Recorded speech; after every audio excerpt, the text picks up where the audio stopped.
First of all, I just think it's important for us to recognize that um, AI is going to be a game changer, and a lot of us, I think, are coming from a place of fear and non-engagement because we've heard so much bad stuff. And obviously, our community, we are very threat sensitive. We've been oppressed and repressed and depressed and mistreated for so long. Whenever something new comes along, the first thing is, how's this going to hurt me? And we've had that for a year now. But it's time for us to look and see, how can it help me? Because Dr. King wanted equal protection from bad stuff, but he also wanted equal opportunity, equal access to good stuff. This is going to be a multi-trillion-dollar impact. And people keep telling me, well, black people, 99% of black people don't know anything about AI. That's true. And 99% of white people don't either. That's called equality. That's called an opportunity. That's called jump ball. And so if this is going to be the most creative, disruptive tool ever, we're the most creative, disruptive people ever.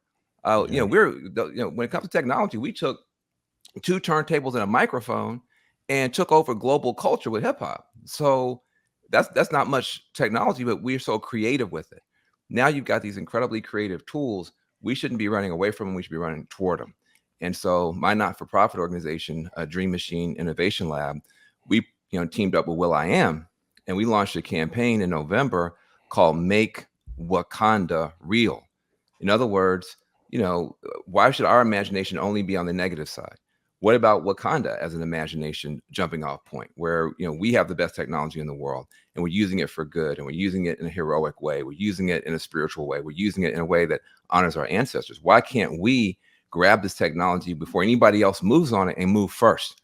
And if you do that, this might be better than reparations. I mean, this might be a way we can put a lot of these, banks and other people on a back foot. So, but how do you do that? That's easy rhetoric.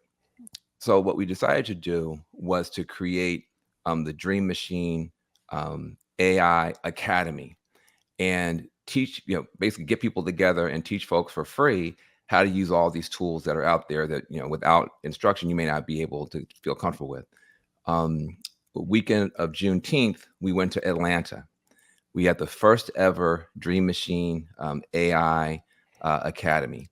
We had about 500 folks show up, mostly Black folk. And we taught everything from how to make a film, how to make a business plan, how, like, just unbelievable stuff. And we had the backing of Amazon, Microsoft, and others. And we literally were able to create like a Saturday school. And the youngest person there was 3, the oldest person there was 70, and everybody came away really surprised. This could be a jetpack for your business. You can save a bunch of money because you're using AI tools. You're not gonna have to pay for it as much on the marketing side, on the creative side. I mean, it can be a jetpack. If we wait, it's gonna be a hand grenade. But if we move first, it can be a jetpack for what we're doing. And so that's what we're bringing to InvestFest. I'm looking at the classes, and on the call, we kind of spoke about it. And I was like, man, I wish we could be there to see it. So we had advanced AI prompting, AI imaging making, filmmaking, music tools, using AI to develop discretionary income, all these things. As you saw it come to life, what did it feel like? What's been the feedback from that initial class? Well, I mean, the feedback was unreal because for one thing, I think people felt hopeful. It's like the political situation, the economic situation, even the weather, everything seems depressing. But here's this whole new set of opportunities that nobody has ever really had before. Not just Black people. Nobody's seen tools that can do this. And so we've never had this in 400 years. We never had the opportunity to be on the ground floor of something like this. Usually you have to have so much capital. I mean, it's hard to start, a factory. It's hard to start an airline. It's hard to start a gold mine. I mean, that type of stuff is usually out of our reach. This is readily available tools just lying around. And so, it's really exciting. And then, there also are already a lot of Black folk who are in AI who I didn't really know existed. It's not like we had to go get a bunch of white folk to come teach us. Ashley Lawrence is a brother at Microsoft. He came and was on the first panel. This dude is like one of the top AI people on planet Earth. His brother. There's another leader named XIE. They came. They've been in this stuff for I think 12 years. Actually, they're the person who made AI able to recognize Black people because AI at first was calling us monkeys and stuff, and so this person had to step in and fix that. So, and X is dope, just young and amazing. And so we had Black experts who could break this stuff down at the highest level, who came all the way to Atlanta just to be there. They wanted to be with the community. They were so glad to see us finally, because they've been often the cuts, like treated like nerds. Now finally they're being embraced by us. We're embracing them. It was a really beautiful experience, and I can't wait to bring it to InvestFest. It's going to be amazing.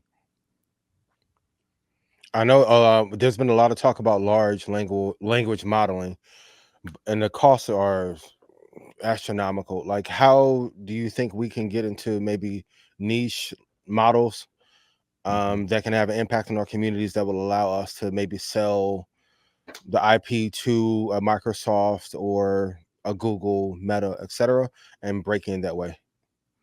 Look, I mean, there the different levels to get in. The level we're focused on is just literally use the tools. Even if you're not, accessing supercompute, even if you're not accessing, if you're not figuring out ways to sell data, just use the damn tools because you're going to be able, instead of spending your whole weekend on a business plan, you can get it done in 20 seconds. I mean, just that kind of stuff. So that's one level, Yeah. just basic introduction. Just literally whatever you're doing, you can do it better, faster, smarter, cheaper using these tools. And if you don't do it, somebody next to you is going to do it, and you're going to be out of business.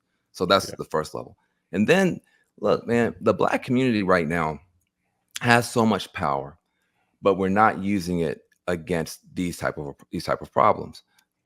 We have a lot of political power in terms of people in elective office. We have cultural power. We have spiritual power. But the Black church, the Black business community, the Black political class, we need to go to these companies as a collective and say, look, you need to set aside a certain amount of compute for us, because that's going to be the new goal. The new data is, how much compute do you have access to? Mhm. We should say we want every Black college to have a set aside where we have basically our own supercomputers in our own institutions, so we can do what we need to do. And for them, they might say, well, we don't want to do that. Say, okay, well, you don't want to do that. Well, you're going to have a big problem because you need cultural adoption. Black people determine what's cool and what's corny on planet Earth, period.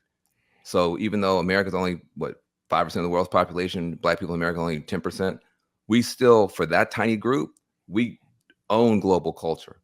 So if you want your products to be adopted properly, you need to make them available to us.